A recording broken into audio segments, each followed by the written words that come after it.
પણ એને એનું ફળ ભોગવવું પડે. કારણ કે જે કરતા હોય છે તે જ ભોગતા હોય છે. જે કરે, જે માથે લે એ જ ભોગવે. એટલે આપણે કહીએ ને ભાઈ કર્યા ભોગવું. આપણે કોઈ માંદો હોય ને ખબર લેવા જઈએ ને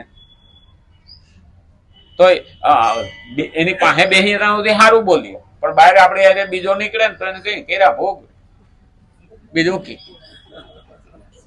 અને ખરેખર એ કર્મ જે ભોગવીએ છીએ ને એમાં કઈ વજન તો છે નહીં કે માથે આપણી માથેથી લઈ લે કે લાવો ઉપાડવા લાગુ.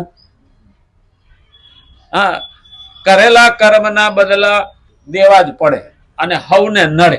આ પેલું યાદ રાખવાનું. કર્મ કરતા પહેલા પેલું વિચારી લેવાનું કે મને છોડવાનું નથી. કરવું કોઈ નથી જોતું, પણ ભગવાન તો જોવે. ભગવાન કે તારો હિસાબ પાક્કો જ છે. તો આપણે ઘણા એવું કે ને કે અરે યાર ફલાણો તો બહુ પાપ કરે છે તોય મારો બેટો જલસા કરે છે, એને કેમ નથી નડતું? એ પાપ બહુ કરે છે કે અમે તો બહુ ભગવાનને માનીએ છીએ, એને ભક્તિ કરીએ છીએ, તોય અમારે તો મુશ્કેલી ખૂટતી જ નથી. ત્યારે પેલું સિદ્ધાંત ભગવદ્ ગીતાનું યાદ રાખવાનો કે ગયા જન્મનું પુણ્ય જ્યાં સુધી ખલાસ નથી થતું ત્યાં સુધી હજી આ કરેલા પાપનું એ કર્મ એને ભોગવવાના આવતા નથી. એટલે જૂનું પૂરું થઈ જાય એટલે નવું શરૂ થાય. અને પછી એની દયા ખાવાનું ન હોય. હા, બાપડા એ કર્યા છે, કેમ આવું છે? જાય પાઘડીનો વળ છેડે આવે. જે પાઘડી બાંધે ને એવું અમારા કાઠિયાવાડમાં છે કે પાઘડી આટા મારતા મારતા મારતા જાય ને તો વળ છેલ્લો છેડે આવે. એમ આપણું પણ જે પાપ ભેગા થતા જાય પુણ્ય વપરાતા જાય. શાસ્ત્રમાં એક જગ્યાએ તો એ આવે છે કે જેટલું ખોટું બોલો ને એટલું પુણ્ય વધારે વપરાય. પણ મારા ફોન આવ્યા પછી મને લાગે છે ઉધાય પાપ થઈ ગયું છે નહીં? એટલા બધા ફોનમાં ખોટું બોલતા થઈ ગયા લોકો. એટલે શાસ્ત્ર નીતિ સૂતકમાં તો આ જ કે છે. તો શું કીધું? પરંતુ પોતાને કરતા માની લેવાથી તે પ્રકૃતિ જે ક્રિયાની સાથે સંબંધ જોડે સ્વરૂપનો કારક કરનાર માત્રથી સંપૂર્ણ સંબંધ વિચ્છેદ છે. તેથી સ્વરૂપમાં લેશ માત્ર પણ કર્તવ્ય નથી. સ્વરૂપ એટલે આત્મા. કર્તૃત્વનો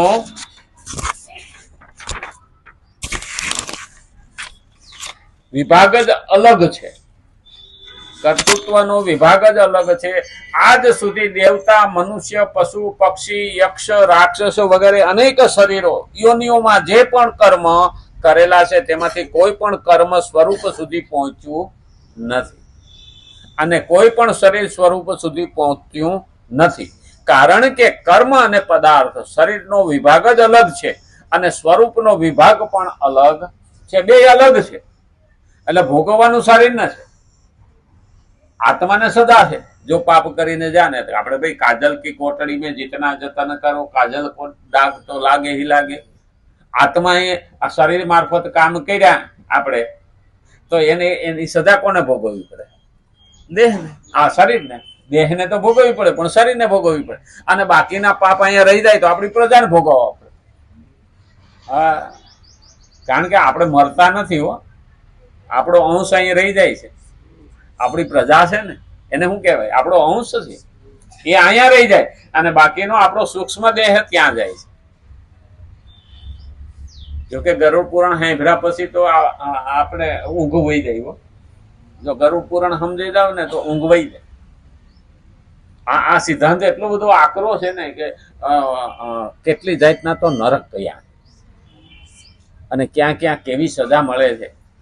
પણ એ આપણે શું કરીએ છીએ? કોઈ મરે ને તો ગરુડ પુરાણ વાંચીએ છીએ એટલે મરવા વાળો કઈ સાંભળવા આવવાનો નથી અને સાંભળવા વાળો છે ત્યાં બેસવાનો નથી.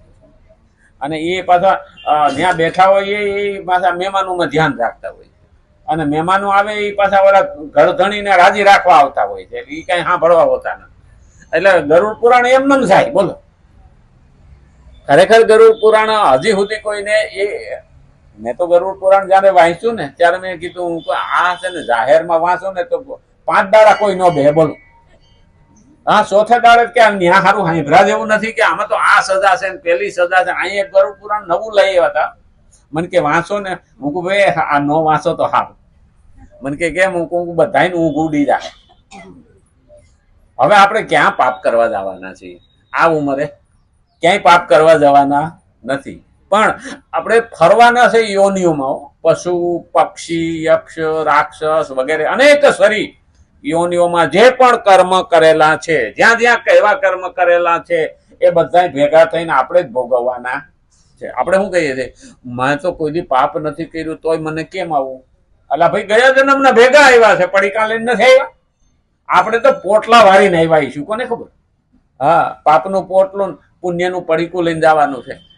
અહીંયા જે ભોગવવાના બાકી રહી ગયા હોય ને એ પાછું મોકલે હો. ભગવાન કે આ જો હજી આ બાકી છે, હા, અને ઉપરથી બીજું તું નાખશો.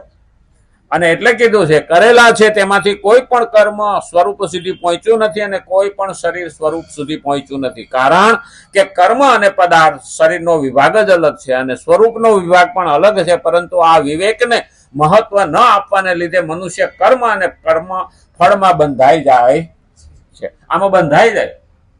કારણ કે આપણા દેહને જીવતો રાખવા 3 વસ્તુ ભગવાને આપણા માટે બનાવી: વાયુ, પ્રવાહી અને ઘન. આ 3 પદાર્થો ઉપર આપણે જીવીએ છીએ. વાયુ એટલે આ શરીરમાં પ્રાણવાયુ આવે, ઉદાન વાયુ, અપાન વાયુ, વ્યાન વાયુ, સર્વાન વાયુ. આ 5 પ્રાણ છે. વાયુ અને પ્રવાહી એટલે દૂધ, પાણી, આ બધા પ્રવાહી. એનાથી જ આપણો દેહ હાલે છે. અને પછી ઘન પદાર્થ એટલે અનાજ, વસ્તુ, ધાતુ બધી આવી ગઈ ને. તો આ 3 વસ્તુ સિવાય ચોથી આપણા જીવનમાં, શરીરમાં આવતી નથી.